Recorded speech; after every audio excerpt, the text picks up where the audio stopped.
Bonjour à tous et à toutes. Bienvenue au cœur des conversations choisies. Ces conversations démarrées au début du confinement en 2020 qui m'ont permis d'accueillir des personnes inspirantes. Je sais que vous avez beaucoup apprécié, vous avez participé, commenté.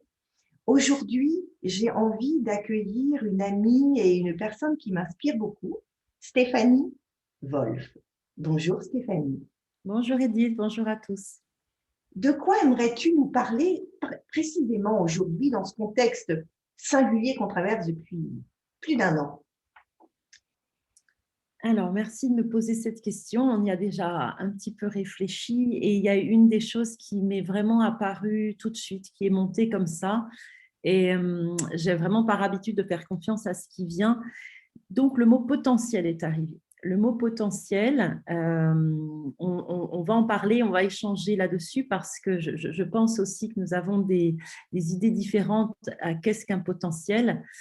Le potentiel, pour moi, c'est lié au futur et surtout, ça ramène la responsabilité de son futur et d'aller chercher le meilleur potentiel pour nous. Voilà, voilà le Oui, programme. oui, merci, ça me parle beaucoup. Et quand tu dis que c'est la responsabilité de chacun, ça me parle d'autant plus que dans le contexte qu'on traverse depuis plus d'un an, partout, mondial, on voit bien que l'extérieur est une source de contrainte colossale et que le seul espace dans lequel on peut libérer, visualiser, activer un potentiel, c'est au cœur de nous. Alors, est-ce que je peux te présenter avec mes mots? Allons-y. Alors, nous nous connaissons depuis 3 ans. Nous sommes rencontrés dans le cadre d'une manifestation avec une montgolfière, je me souviens, dans un magnifique endroit. Et il y avait beaucoup d'hommes. Et il y avait nous deux qui sommes tombés dans les bras l'une de l'autre. Et on s'est rendu compte qu'on partageait quelque chose de fort. C'est une conscience de l'invisible, une conscience d'un potentiel qui est profondément enfui au cœur de l'être, que j'appelle, moi, cet endroit qu'on va aller décrypter avec un laser. Toi, tu as cette capacité aussi d'aller déceler ce que tu appelles des nœuds au sein de la personne pour les faire disparaître. Alors, tu as une passion aussi qui m'avait beaucoup marqué, c'est le cheval, l'équitation, comme ma propre fille, qui est une cavalière. Tu es entrepreneur, investisseur, marié à un investisseur depuis 20 ans et tu es maman, 3 enfants. Donc, ce qui m'avait marqué, c'est cette capacité à la fois être dans le yang et dans le yin. Yang, parce qu'un investisseur, chef d'entreprise, une femme qui sait prendre les choses en main. Et souvent, quand on est cavalière, il y a quelque chose de cet ordre-là, mais aussi organiquement relié aux éléments. Mais aussi, tu es yin parce que tu as quelque chose d'infiniment subtil. Tu as la capacité, on pourrait dire presque chamanique, de te connecter à l'invisible. Encore un autre élément que nous partageons. On pourrait dire que tu es guérisseuse. Ah, oui, on peut le dire.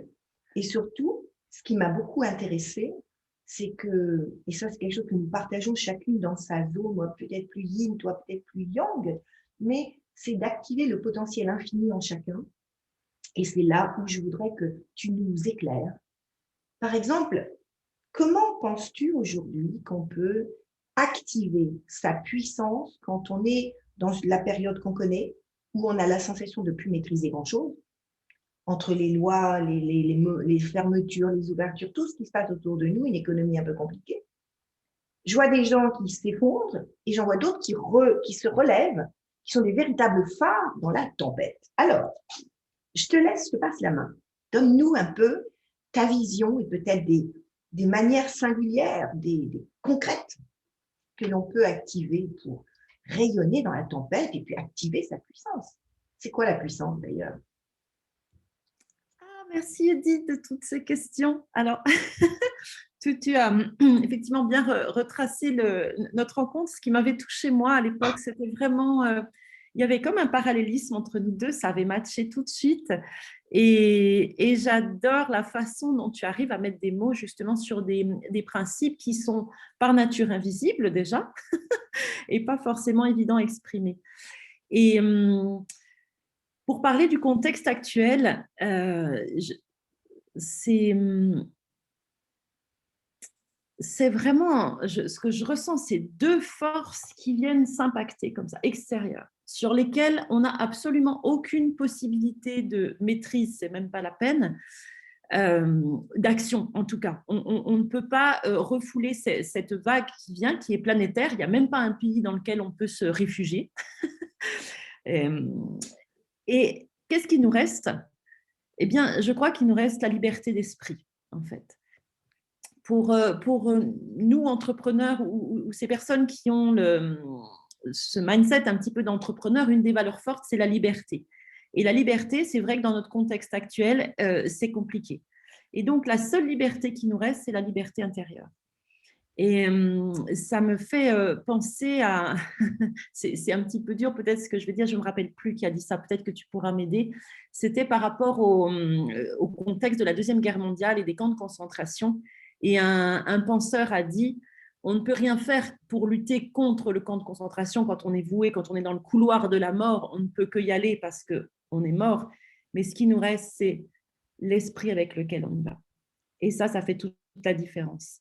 Et ça me reconnecte aussi avec les écrits de Etty Hillesum, par exemple, qui a très bien décrit ça, qui a gardé une vacuité, une force intérieure, une liberté intérieure jusqu'au bout, puisqu'elle a, elle aussi, été exterminée dans un camp de concentration et elle a laissé de très beaux écrits et des témoignages aussi de personnes autour d'elle qui ont dit « c'est incroyable ce qu'elle nous a apporté en sérénité, en plénitude au milieu de l'horreur ». Alors, je ne voudrais pas faire le parallélisme de la Seconde Guerre mondiale avec ce qui nous arrive en ce moment. C'est juste qu'il y a ce petit air de privation de liberté extérieure qui, s'il vous plaît, n'oublions pas que la liberté intérieure, c'est nous qui en sommes les gardiens et nous qui pouvons la déployer. Voilà, c'est la base de ça. C'est très juste quand tu dis « nous en sommes les gardiens ». J'aime beaucoup ce mot parce que qui dit gardien dit avoir la clé de la porte. Or, être gardien, c'est avant tout être conscient de ce qu'il y a derrière la porte. Qu'est-ce qu'il y a derrière cette porte qui est notre quelque chose qui n'est qu'à nous finalement?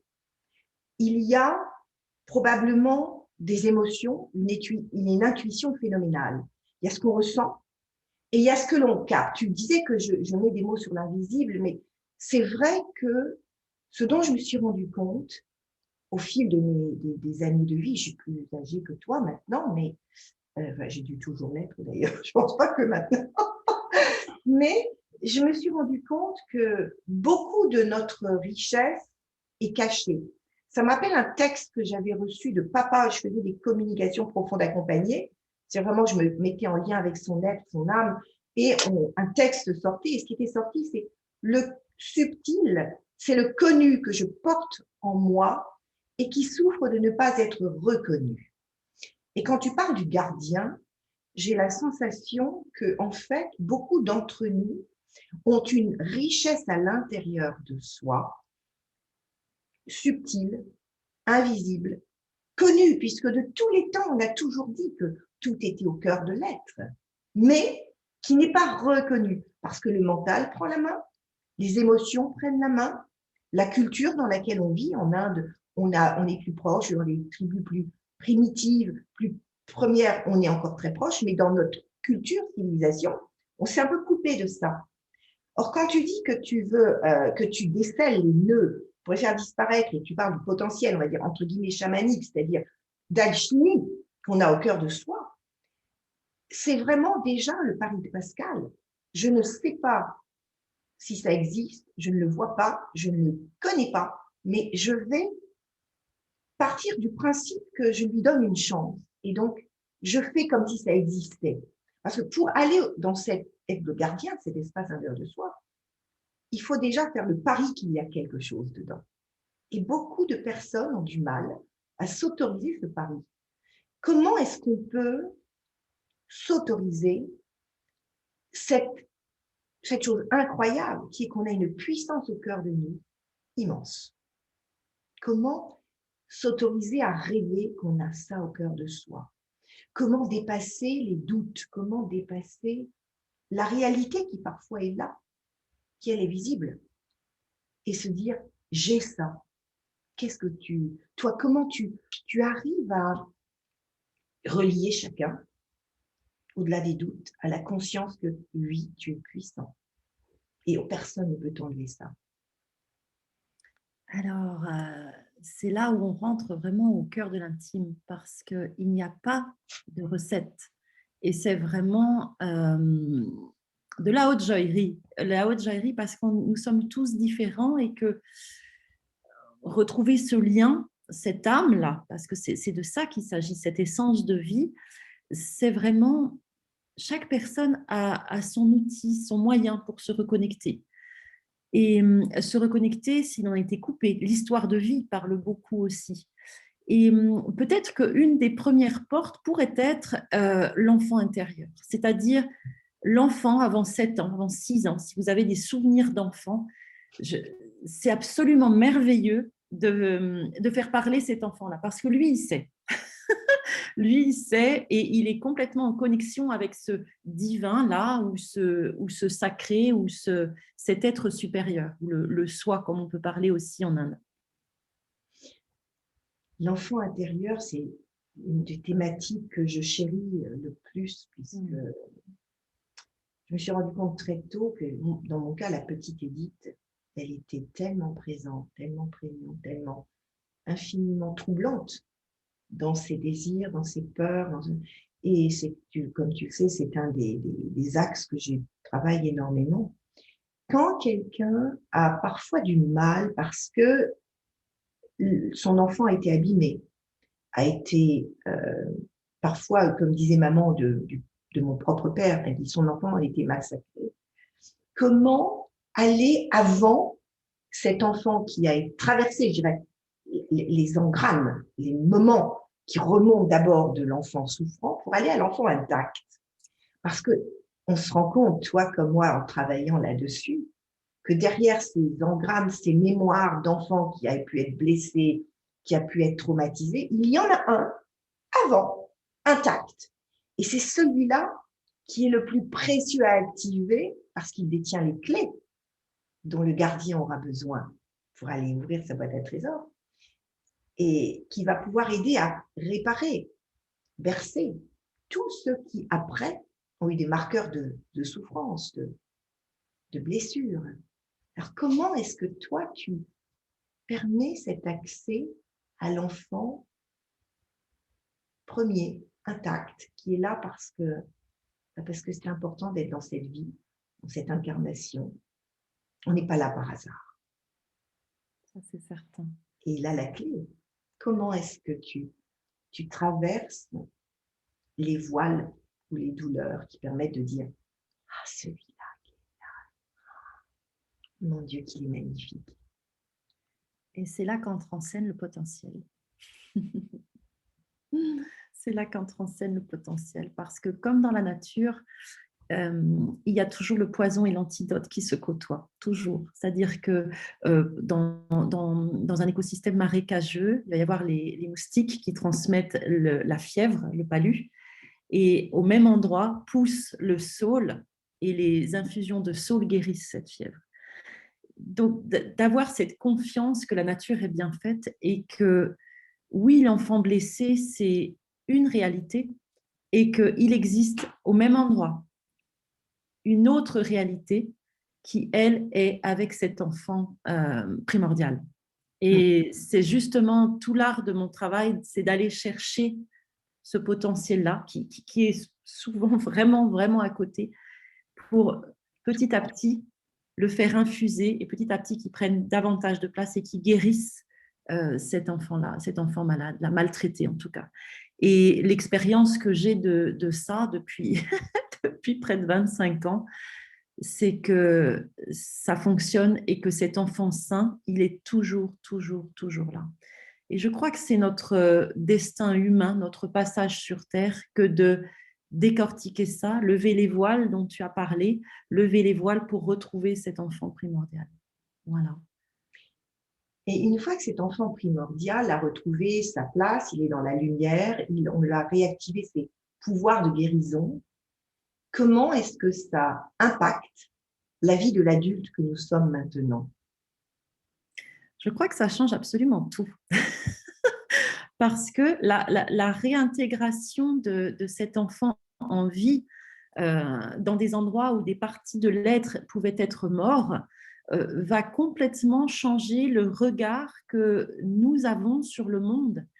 Et des, des événements qui pouvaient nous irriter, nous faire mal, nous gratter, nous titiller, eh bien, on se rend compte que ces mêmes événements ne nous font absolument plus rien. On a trouvé la solution intérieurement.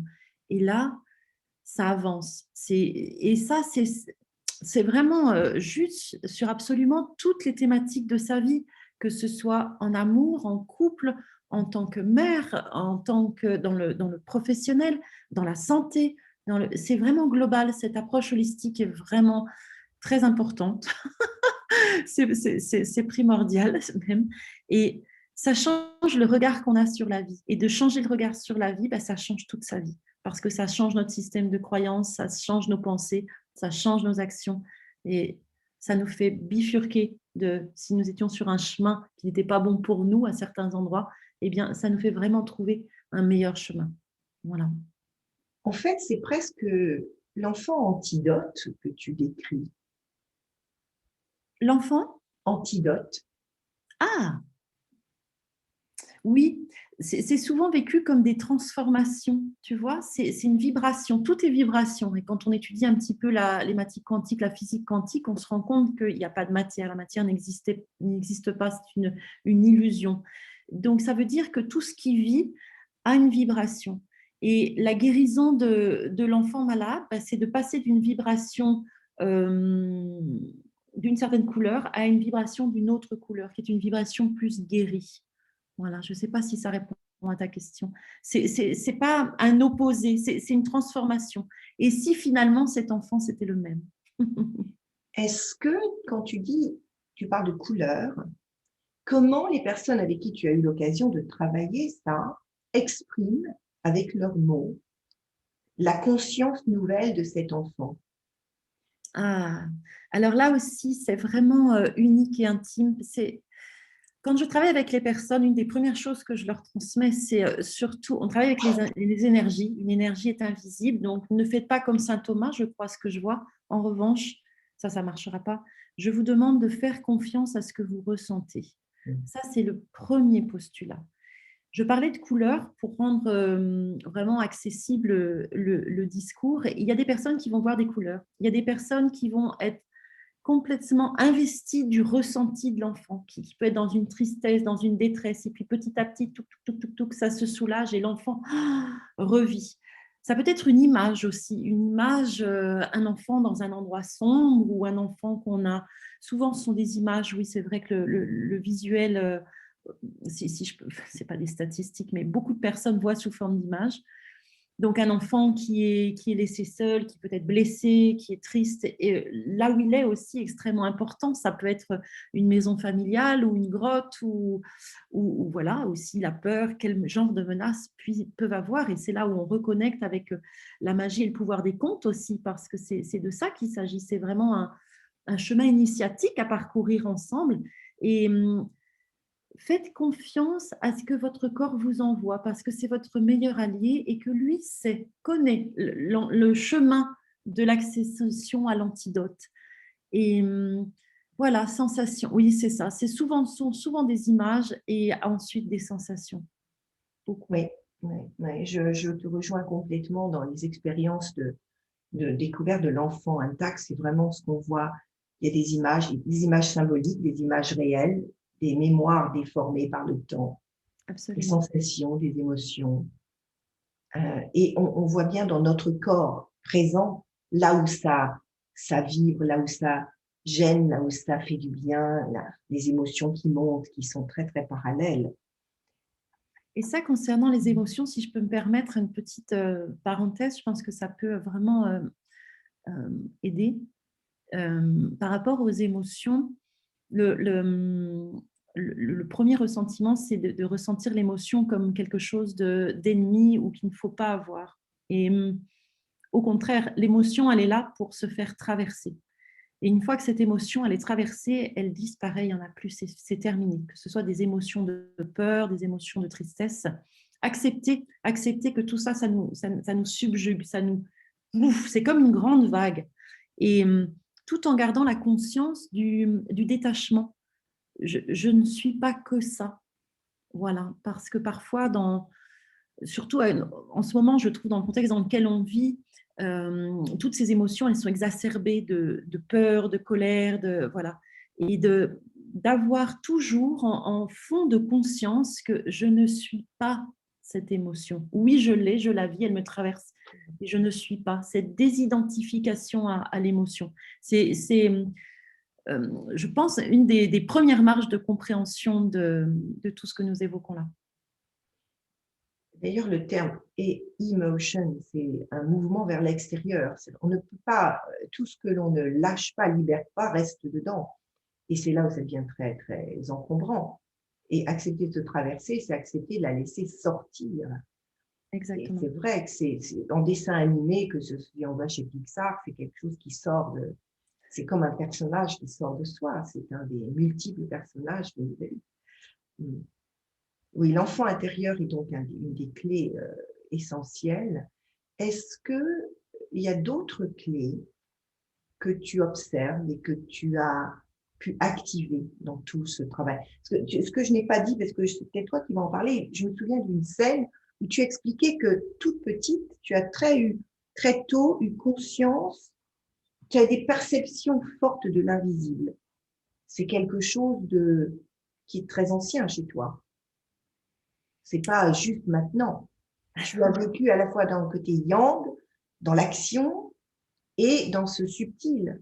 Donc, comment on peut activer ce subtil en soi? Toi, tu l'as eu apparemment. Comme moi, c'était naturel.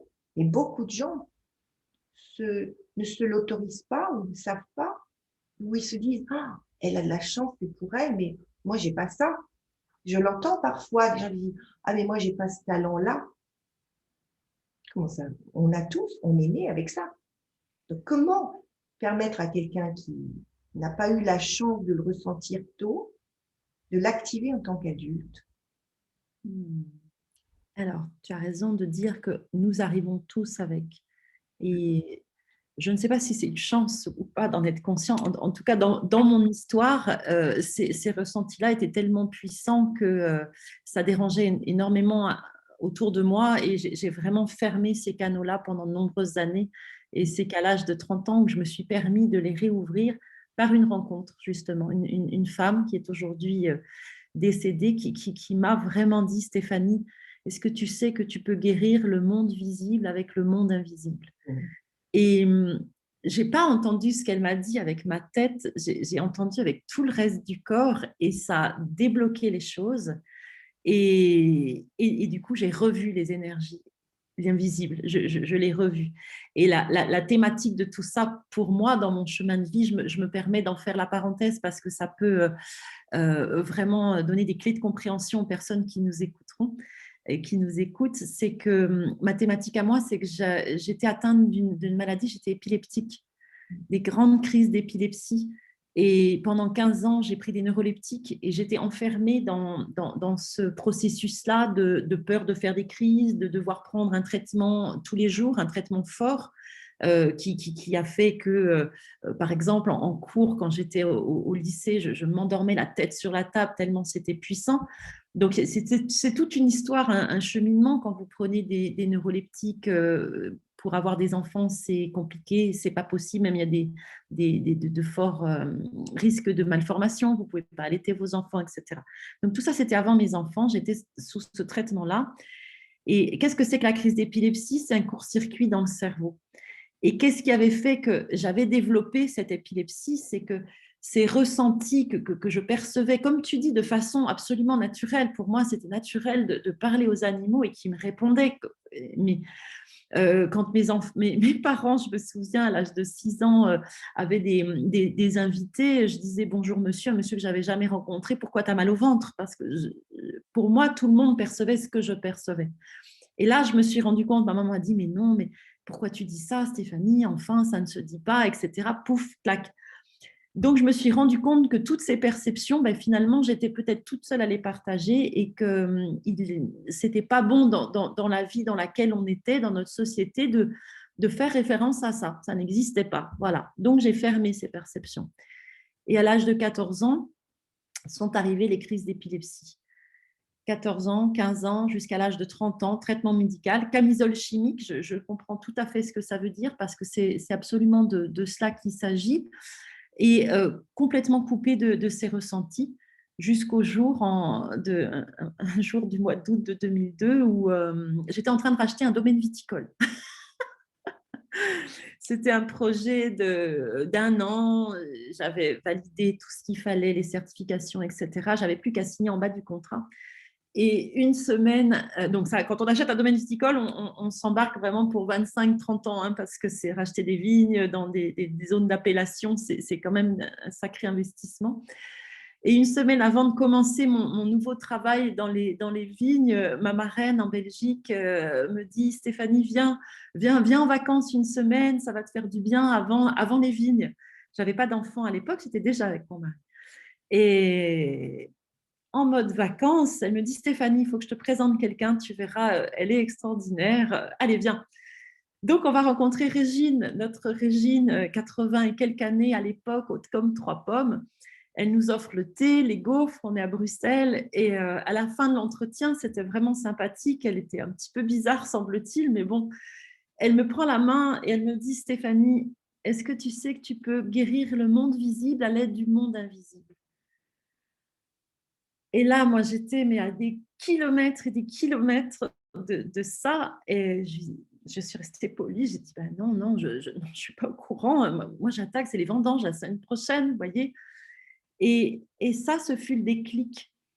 Ce fut le déclic parce qu'elle a réveillé quelque chose à l'intérieur de moi.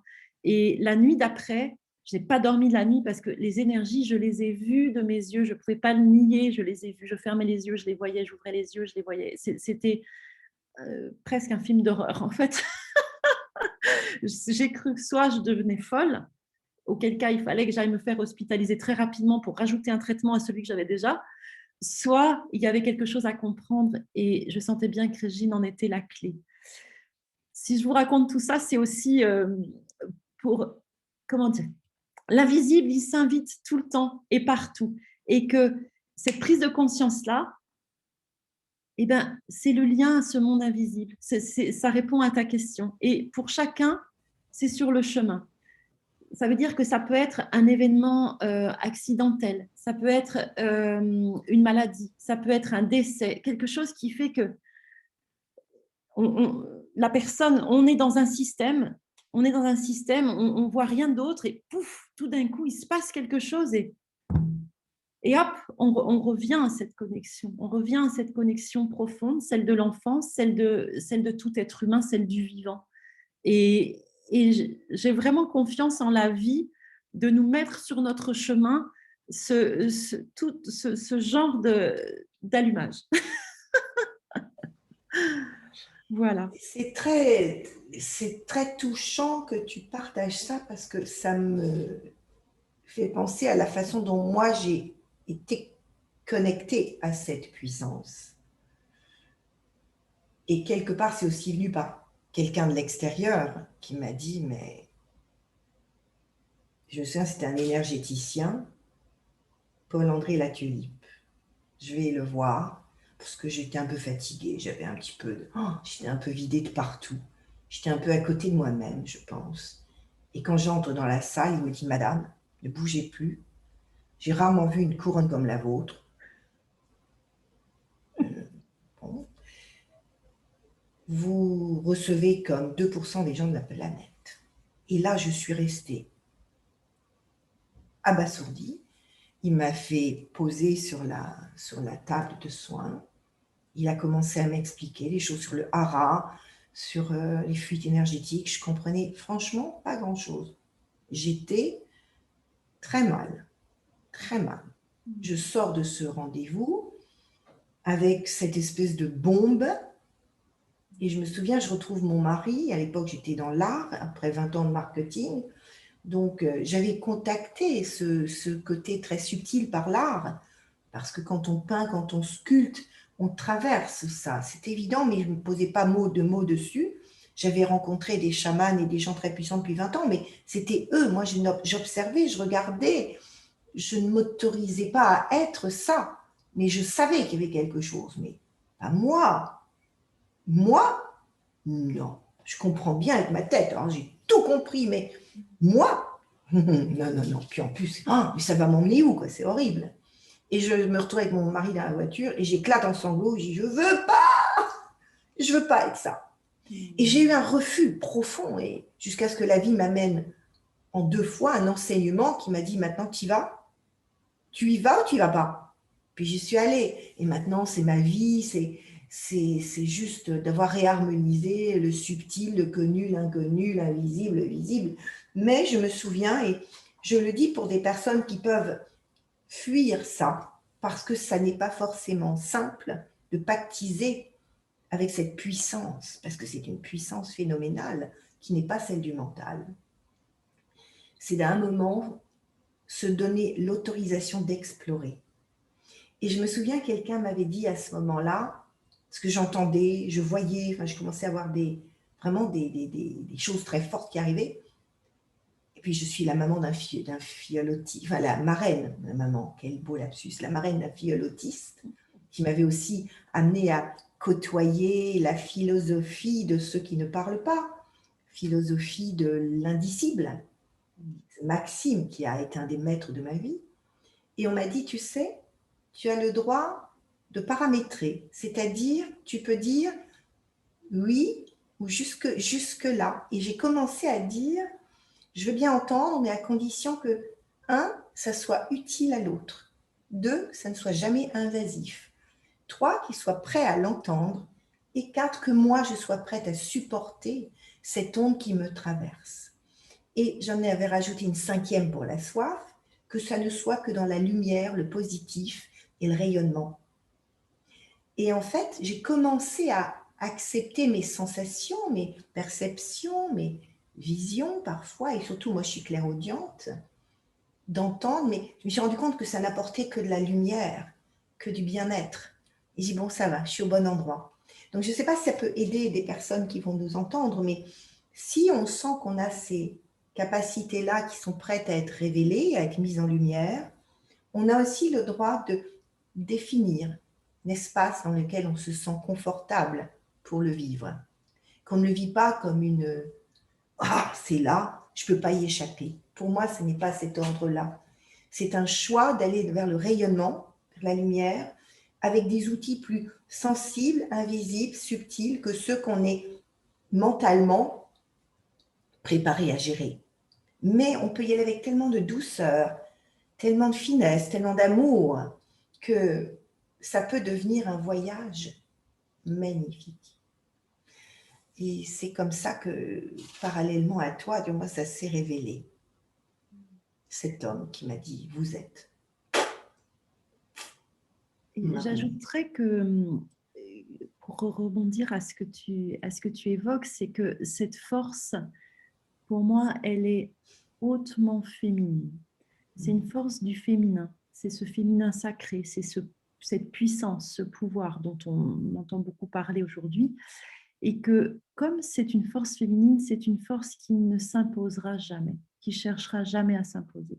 Et c'est une force qui attend juste qu'on aille à sa rencontre pour l'inviter à travailler avec nous dans cette vie-là. Et ça rejoint ce que tu disais par rapport à la possibilité d'y mettre le cadre que tu souhaites. Et j'ai expérimenté ça aussi parce que dans certaines blessures de violence notamment, on travaille beaucoup avec la force du pardon, la force de résilience, ce qu'on évoquait aussi. La force de cette force, c'est extraordinaire. Et je souhaite vraiment à tous d'expérimenter ça. Et c'est très facile. Enfin, très facile. C'est très accessible. C'est-à-dire que quand il y a quelque chose, vous sentez que vous êtes blessé profondément à l'intérieur, bien souvent, la première chose accessible que vous pouvez faire, c'est vous offrir le pardon à vous-même. Le pardon d'avoir été dans cette situation où il y a eu un abus. Le pardon pour soi, d'avoir mené une vie peut-être sans confiance en soi ensuite, parce que blessée, parce que détruite, etc. Et ce pardon-là, c'est vraiment, on parlait d'antidote, c'est l'autre face de la blessure. C'est juste ça. Ça veut dire que c'est là, c'est juste une façon de voir et c'est hop, et voilà. Et c'est passé et c'est fini. Et ça, c'est merveilleux. Switch. Ce que tu décris, ça peut être un switch. Oui, et ça peut être extrêmement rapide. Et il n'y a pas besoin de thérapie de 20 ans. C'est extra. Quand le moment est là, c'est et voilà. Et c'est fini. Et cette blessure fait partie d'une conscience de l'humanité, mais c'est surtout que quand vous guérissez cette blessure-là, vous allumez une lumière pour l'humanité aussi de guérir ces blessures-là. Ça me touche extrêmement fort. Je crois vraiment que c'est mon dessein ou mon destin, tu vois, de travailler à guérir ces blessures et parce que ça a un impact aussi sur un monde plus grand, d'autant plus dans ce que nous vivons aujourd'hui. Ce que j'expliquais, c'est ces deux forces qui se cognent, d'un ancien paradigme et d'un nouveau paradigme qui cherche à émerger. Dans ce que tu dis, moi j'entends que c'est une activation de lumière. Et, là, et tu vois, moi j'utilise beaucoup l'image du phare dans la tempête ou dans les moments d'ombre, mais la lumière retire l'ombre, la lumière guérit. Donc dès qu'on active ce rayonnement, et ça peut être un switch, les choses changent presque radicalement. Vous avez deux pièces, une dans l'obscurité et une dans la lumière. Une porte entre ces deux pièces. Quand on ouvre la porte, c'est la lumière qui rentre, c'est pas l'obscurité. J'adore cette image. J'adore cette image parce que c'est ça, la lumière guérit absolument tout. Elle a un potentiel illimité de guérison. Ah, ça me fait du bien tout ce qu'on y raconte. Merci Edith. Et c'est une réalité de l'être humain. C'est là notre potentiel. C'est réactiver la lumière qui est native, qui est là. Ouais. La réactiver et la matérialiser aussi, c'est fondamental. La matérialiser, c'est-à-dire dans chaque acte que nous posons, qui sont les conséquences d'une pensée, d'un choix et d'un état d'être, c'est que chaque acte soit dans cette lumière également. Et une des façons d'avoir confiance que cet acte-là est un acte de lumière, c'est s'il est porté dans une joie et un enthousiasme. Parce que ça, c'est une valeur de l'âme, en fait. Et c'est à cet endroit-là, si vous faites les choses avec joie et enthousiasme, vous êtes dans la lumière. C'est vraiment le baromètre. Et non pas 10 000 choses, juste une, mais celle-ci. Le terme de joie, pour moi, est essentiel. La question que je me pose toujours et que je pose aux personnes que j'accompagne, c'est est-ce que ça te met en joie? Est-ce que ça te met en joie? Et la joie, c'est pas du rire, c'est quelque chose, c'est une énergie qui nous porte, qui fait que ça sourit de l'intérieur. Les yeux, tout à l'intérieur de nous sourit, ça pétille partout, dans le cœur, dans le ventre, dans la tête. Et ça donne envie d'aller. Ça donne des envies extraordinaires. Comment tu l'exprimerais, la joie, toi? C'est ça, c'est exactement ce que tu... Pour moi, ça vient du ventre, du fond, là, et c'est plus fort que tout. La joie peut côtoyer la peur parce que quand on est dans la réalisation de son âme, de son destin, c'est pas toujours facile, comme tu dis, et il peut y avoir ces émotions-là, mais il y a un tel élan que ça déplace des montagnes et c'est en avant, en avant. Ça, je pense que en parlant beaucoup avec les personnes que j'accompagne, on a tous plus ou moins déjà vécu ces perceptions-là. Quelque chose, on ne sait pas pourquoi on l'a fait parce que c'était ça. Eh bien, c'est de ça qu'il s'agit, cette connexion-là. Voilà. Et l'activation du meilleur potentiel est à cet endroit. C'est un moment d'évidence qui ne pourrait pas être autre. C'est là. Exactement. Quelle serait si tu devais laisser une phrase, un mot, quelque chose qui clôturerait, qu'est-ce que tu dirais à toutes les femmes et quelques hommes qui nous écoutent?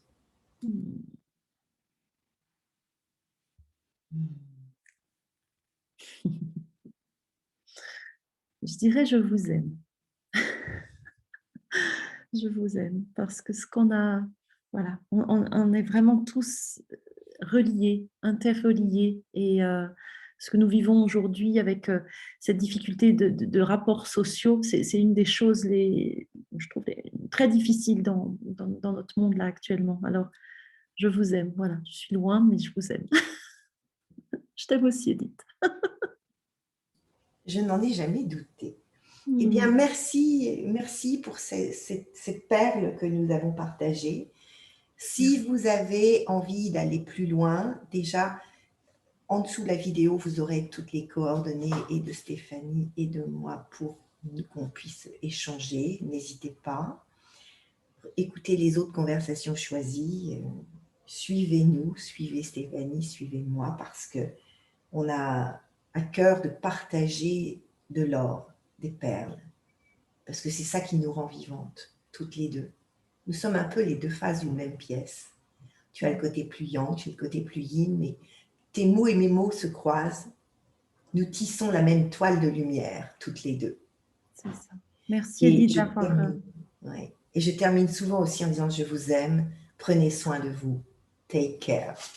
Donc, en dessous de la vidéo, tout, abonnez-vous à nous pour nous suivre et puis à très bientôt. Prenez grand soin de vous et peut-être juste ce soir, en vous endormant, allez rejoindre cet enfant merveilleux, intact, qui a ce potentiel magnifique au cœur de vous et commencez à lui donner un rendez-vous régulier parce que ça va être la source d'un grand moment de déploiement en vous.